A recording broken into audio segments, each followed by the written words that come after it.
दोस्तों, जिंदगी में सबसे बड़ा खजाना क्या है? पैसा, दोस्ती या ताकत? नहीं, सबसे बड़ा खजाना है समय। आइए एक छोटी सी कहानी से समझते हैं। एक छोटे से गांव में रोहन नाम का एक लड़का रहता था। रोहन बहुत बुद्धिमान था, लेकिन उसकी एक बुरी आदत थी। वह हर काम को टाल देता था। होमवर्क हो या घर का काम, वह हमेशा कहता, अरे समय तो बहुत है, कल कर लूंगा। दिन बीतते गए, परीक्षाएं पास आ गईं। जब परिणाम आया तो रोहन के अंक बहुत कम थे। जिन शिक्षकों के लिए वह एक आदर्श छात्र था, वे भी निराश हो गए। रोहन उदास था।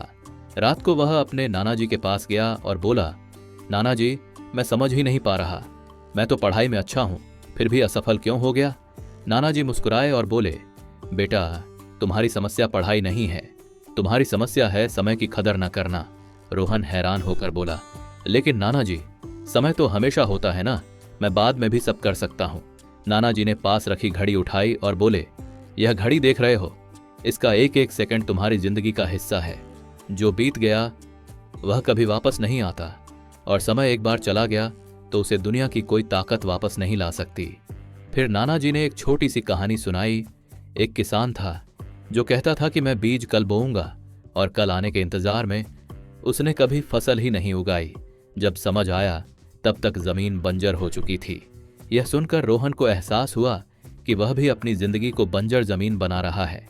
उसने तुरंत निर्णय लिया, सुबह जल्दी उठना, रोज का एक समय तालिका बनाना, पढ़ाई और खेल दोनों का समय तय करना, और मोबाइल गेम सिर्फ थोड़ी देर के लिए। शुरुआत मुश्किल थी, लेकिन धीरे धीरे रोहन की जिंदगी बदल गई। अगली परीक्षा में उसने अपनी कक्षा में प्रथम स्थान प्राप्त किया। सब लोग फिर से उसकी प्रशंसा करने लगे। अंत में नाना जी ने कहा, दोस्तों, रोहन ने सीखा कि असली खजाना पैसे या चीजों में नहीं, बल्कि समय के सही उपयोग में है। याद रखो, जो काम आज कर सकते हो उसे कल पर मत छोड़ो, क्योंकि समय रुकता नहीं है।